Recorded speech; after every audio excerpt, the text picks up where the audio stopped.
তোরা তাড়াতাড়ি বাড়িতে চলিয়া যা, তোদের মায়ের চেহারার দিকে চাতকের মতো চেয়ে থাক। আজকের দিনটাই তোদের মাকে দেখার সময়, আজকের দিনটা চলে গেলে আর তোদের মাকে খুঁজে পাবি না। আমি নানার সাথে তো তোরা আগামীকালও দেখা করতে পারবি, তারপরের দিনও দেখা করতে পারবি। হাসান হুসাইন তাড়াতাড়ি তোরা চলিয়া যা। আর জামির রহমতুল্লাহ আলাইহি লিখেন, আওয়াজ শোনা মাত্র হাসান আর হুসাইন নানাজিকে নানা নানা বলে চিৎকার মেরে মেরে আওয়াজ দিচ্ছেন। নানার আওয়াজ শোনা গেছে, নানা মনে হয় পিছনে, নাতি বড়টাকে মনে হয় সামনে, তার নাতি ছোটটাকে না আমার মনে হয় ঘরের ওই পাশে, মসজিদ নববীর ভিতরে রসুলের কবর তো, দৌড়াইয়া ছুটাছুটি শুরু করছে। নানা মনে হয় ওই পাশে, ওই এই যে বেড়ার ওই পাশ থেকে মনে হয় আমার নানা কথা বলছে, ইয়ে কোন নানা ওই পাশ থেকে বলছে কথা বলছে। আশ্চর্য, দৌড়াদৌড়ি শুরু করলেন।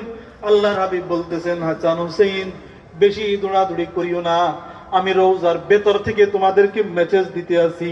তোমরা না বলে, তোমরা ছোট মানুষ, তাড়াতাড়ি বাসায় চলে যাও, তোমার মায়ের চেহারার দিকে চেয়ে থাকো।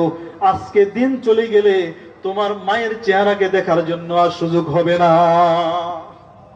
হায় হায় হায়। ফামান যুহজিহা আনিন নার ওয়া উদখিলাল জান্নাতা ফাকাদ ফাজ ওয়া মাল হায়াতুদ দুনিয়া ইল্লা মাতাউল গুরুর। যখন বাড়ির দিকে আসতেছেন, এই ফাঁকে ফাতেমা আলীর সাথে কথা শেষ করেন। দোস্ত বাবারা, গভীর মনোযোগ, গভীর মনোযোগ। তাহলে বুঝা গেল ফাতেমা তুমি আজকেই তো বিদায় হয়ে যাবা। কয় হ্যাঁ। তো কাঁদতেছো কেন ফাতেমা? তো কাঁদতেছি, দুনিয়ার সবগুলা স্ত্রী স্বামীকে সন্তুষ্ট রেখে, সংসারকে পরিপাটি রেখে একটা অবস্থায় সৃষ্টি করে তারপরে বিদায় হয়। আমার